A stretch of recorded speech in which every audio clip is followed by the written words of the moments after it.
नरेंद्र मोदी ने 2025 जाते जाते क्या धमाका किया जिससे पाकिस्तान हिल गया है और 2026 में मोदी पाकिस्तान का कैसा कचूमर निकालने वाले हैं, उस पर एक रिपोर्ट देखिए, फिर आगे की बात।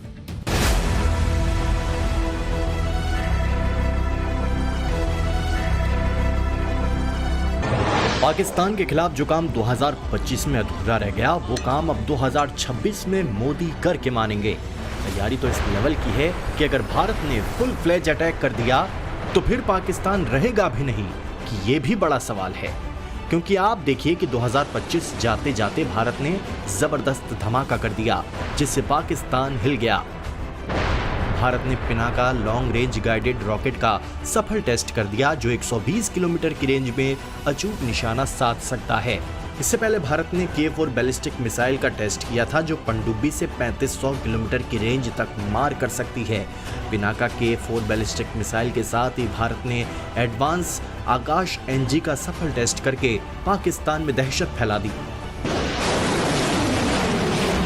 लेकिन ये तो सिर्फ ट्रेलर है, असली पिक्चर तो बाकी है, क्योंकि पीएम मोदी करीब 80,000 करोड़ के ड्रोन, मिसाइल, बम खरीदने का ऑर्डर दे चुके हैं। नरेंद्र मोदी अमेरिका से नए ड्रोन और मिसाइल मंगवा रहे हैं, इजराइल से नए बम मंगवा रहे हैं। डिफेंस एक्विजिशन काउंसिल ने करीब 79,000 करोड़ रुपए के रक्षा प्रस्तावों को मंजूर दी। इसमें tank, missile, surveillance system, refueller aircraft, इवैक्स, हेलीकॉप्टर, स्पाइस बम की खरीद शामिल है। भारतीय पैदल सेना के लिए लॉन्ग रेंज पिनाका, जो कि एक मल्टी बैरल रॉकेट लॉन्चर है, की खरीद को भी मंजूरी मिल गई है। इसमें भीष्म टी टैंकों को अपग्रेड करना शामिल है। मीडियम लिफ्ट हेलीकॉप्टर Mi-17 का मिड लाइफ अपग्रेड होगा। इजराइल से बड़ी संख्या में स्पाइस बम खरीदे जाएंगे। एयर टू ग्राउंड बम है जो सटीक हमला करते हैं। वायुसेना के लिए बहुत बड़ी संख्या में Astra mark 2 air to air मिसाइलें विकसित और खरीदी जाएंगी। भारतीय नौसेना और वायुसेना के लिए medium range surface to air missile खरीदी जाएंगी। इसके अलावा सुसाइड ड्रोन खरीदे जाएंगे। अमेरिका से MQ-9B high altitude long endurance Sea Guardian drone लिए जाएंगे।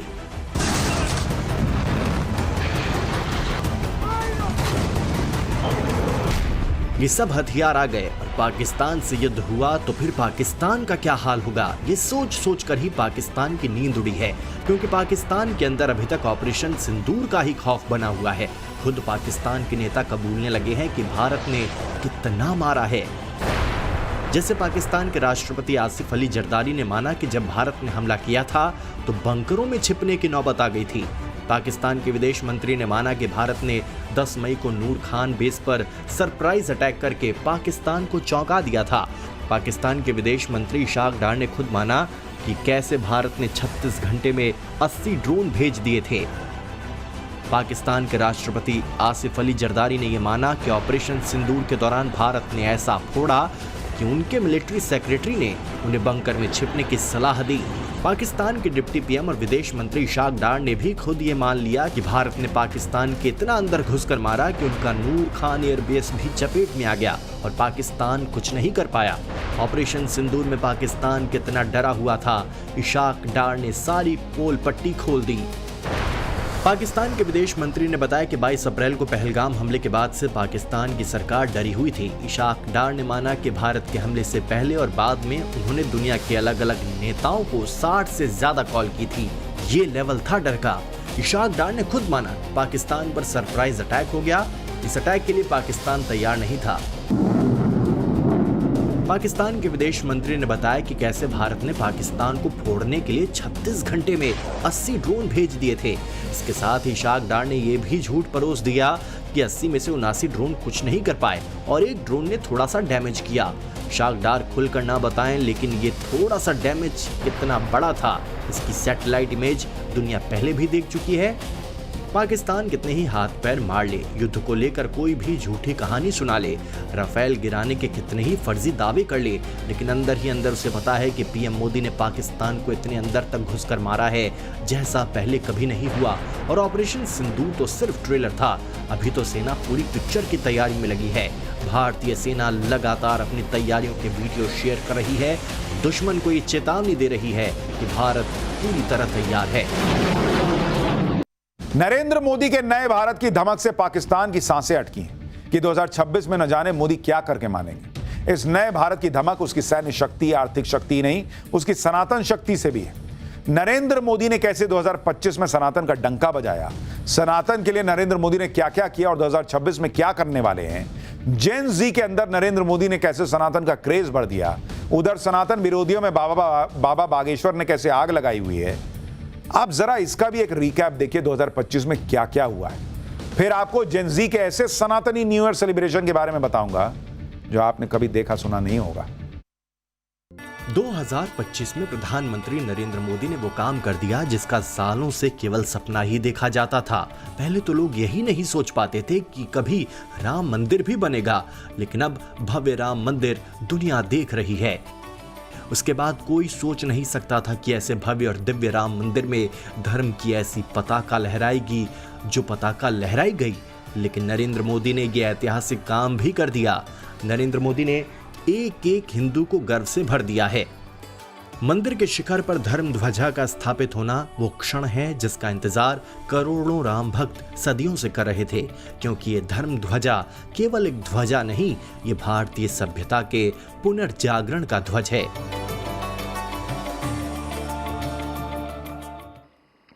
ये धर्म ध्वजा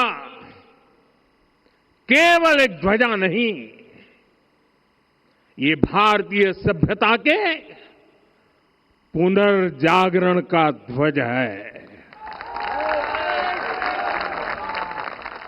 इसका भगवा रंग, इस पर रचित सूर्यवंश की ख्याति, वर्णित ओम शब्द और अंकित कोविदार वृक्ष राम राज्य की कीर्ति को प्रतिरूपित करता है। नरेंद्र मोदी ने बड़ा बदलाव करके दिखाया कि सनातन को लेकर जो सोच थी वो पूरी तरह से उन्होंने बदल दी है। आज लोग गर्व से सनातन की बात करते हैं, गर्व से अपनी संस्कृति और विरासत की बात करते हैं। नहीं तो इसी देश में भगवान राम को काल्पनिक तक कहा गया। ये गुलामी की मानसिकता ही है जिसने इतने वर्षों तक रामत्व को नकारा है। ओरछा के राजा राम से लेकर रामेश्वरम के भक्त राम तक और शबरी के प्रभु राम से लेकर मिथिला के पाहुन राम जी तक भारत के हर घर में, हर भारतीय के मन में और भारतवर्ष के हर कण कण में राम है।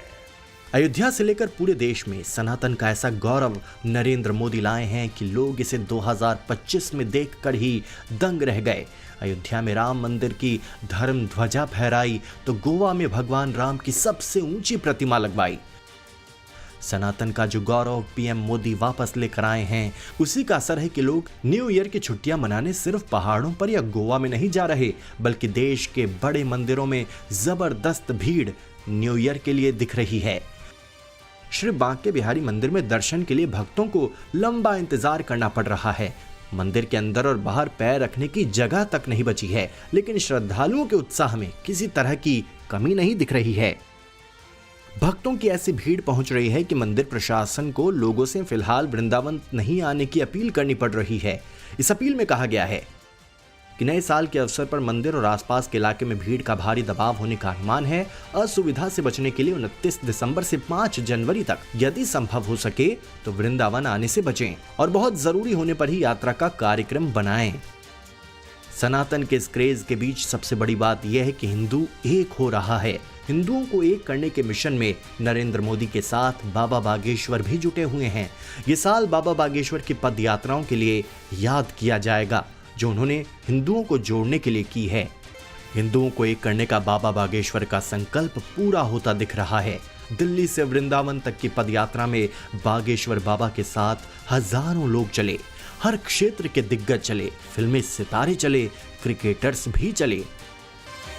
बागेश्वर बाबा ने जब मथुरा वृंदावन में पदयात्रा का समापन किया तो लाखों लोगों की भीड़ जमा हो गई थी।